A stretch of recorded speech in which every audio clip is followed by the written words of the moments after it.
आप ध्यान से देखिए, जनसंख्या का प्रवास निम्नलिखित दो कारण से होता है। जनसंख्या का प्रवास दो कारण से होता है। एक होता है उत्प्रवास, जिसको हम लोग कहते हैं इमिग्रेशन।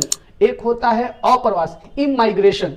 यहाँ पे दो है आपका, इमिग्रेशन और इमाइग्रेशन, यानी उत्प्रवास और अप्रवास। इन दोनों में क्या अंतर है?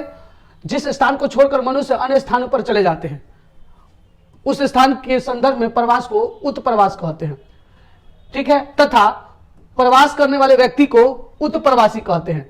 ध्यान से देखिएगा, सपोज दैट कि हम अभी सपोज दिल्ली में है और मुझे दिल्ली से जाकर के मुंबई बसना है, तो अगर दिल्ली छोड़ करके हम जाकर के मुंबई बस जाते हैं तो हम क्या हो गए?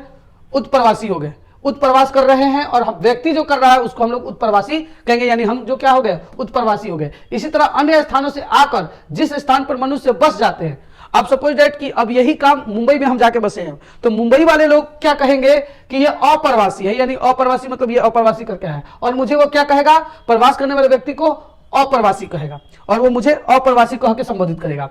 जब मनुष्य अपने प्रदेश या देश के अन्य स्थान देश में जाता है तो वह प्रवासी कहलाता है। जैसे हम लोग एक स्थान से छोड़ करके दूसरे जगह के जाकर के बस जाते हैं तो उसे हम लोग क्या कहलाएंगे? प्रवासी। और ये आप ऐसे भी संदर्भ में समझ सकते हैं कि हम हमेशा के लिए उस जगह को छोड़ देते हैं। जैसे मेरा सपोज दैट दिल्ली में घर है, दिल्ली में सब घर द्वार जमीन उमीन बेच करके मैं मुंबई चला गया, और मुंबई अपने बाल बच्चों के साथ अगर रहता हूं तो मैं हो गया उत्प्रवास, ठीक है, मैं उत्प्रवासी कहलाऊंगा।